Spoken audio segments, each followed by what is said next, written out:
ରାଜ୍ୟରେ ସକ୍ରିୟ ଘୂର୍ଣ୍ଣିବଳୟ ସହ ମୌସୁମୀ ପ୍ରପ ଆସୁଛି ଆଉ ଏକ ବଡ଼ ଲଘୁଚାପ।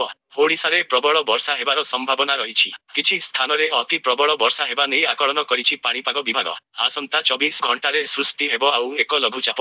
ଗାଙ୍ଗେତିକ ପଶ୍ଚିମବଙ୍ଗ ସଂଲଗ୍ନ ଝାଡ଼ଖଣ୍ଡ ଓ ଉତ୍ତର ଓଡ଼ିଶାରେ ଲଘୁଚାପ ସୃଷ୍ଟି ହେବା ନେଇ ଆକଳନ କରିଛି ଆଞ୍ଚଳିକ ପାଣିପାଗ ବିଭାଗ। ଫଳରେ 5ରୁ 7 ଦିନ ଜାରି ରହିବ ଲଗାଣ ବର୍ଷା। ସୂଚନା ଅନୁଯାୟୀ ବଙ୍ଗୋପସାଗରର ସକ୍ରିୟ ହୋଇଛି ଆଉ ଏକ ଘୂର୍ଣ୍ଣିବଳୟ।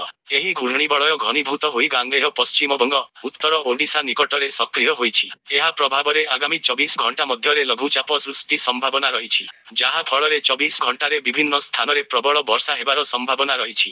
ଝାରସୁଗୁଡ଼ା, ବାଲେଶ୍ୱର, ମୟୂରଭଞ୍ଜ, କେନ୍ଦ୍ରାପଡ଼ା, ନୂଆପଡ଼ା, ସୋନପୁରରେ ପ୍ରବଳ ବର୍ଷା ସମ୍ଭାବନା। ଫଳରେ ଏହି ସ୍ଥାନ ଗୁଡ଼ିକରେ 5ରୁ 7 ଦିନ ଲଗାଣ ବର୍ଷା ଜାରି ରହିବା ନେଇ ପାଣିପାଗ ବିଭାଗ ପକ୍ଷରୁ ସୂଚନା ମିଳିଛି।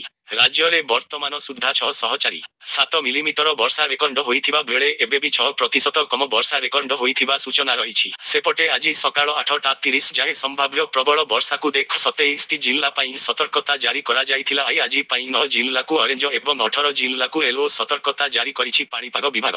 କୋରାପୁଟ, ମାଲକାନଗିରି, ନବରଙ୍ଗପୁର, ନୟାଗଡ଼, କଟକ, ବୌଦ୍ଧ, ଅନୁଗୁଳ, ସୁନ୍ଦରଗଡ଼ ଏବଂ ଝାରସୁଗୁଡ଼ା ପାଇଁ ଅରେଞ୍ଜ ସତର୍କତା ଜାରି କରାଯାଇଛି। ସେପଟେ ପୁରୀ, ଖୋର୍ଦ୍ଧା, ଢେଙ୍କାନାଳ, ଯାଜପୁର, ବାଲେଶ୍ୱର, ଭଦ୍ରକ, କେନ୍ଦ୍ରାପଡ଼ା ଆଦି ଜିଲ୍ଲାକୁ ୟେଲୋ ସତର୍କତା ଜାରି କରାଯାଇଛି।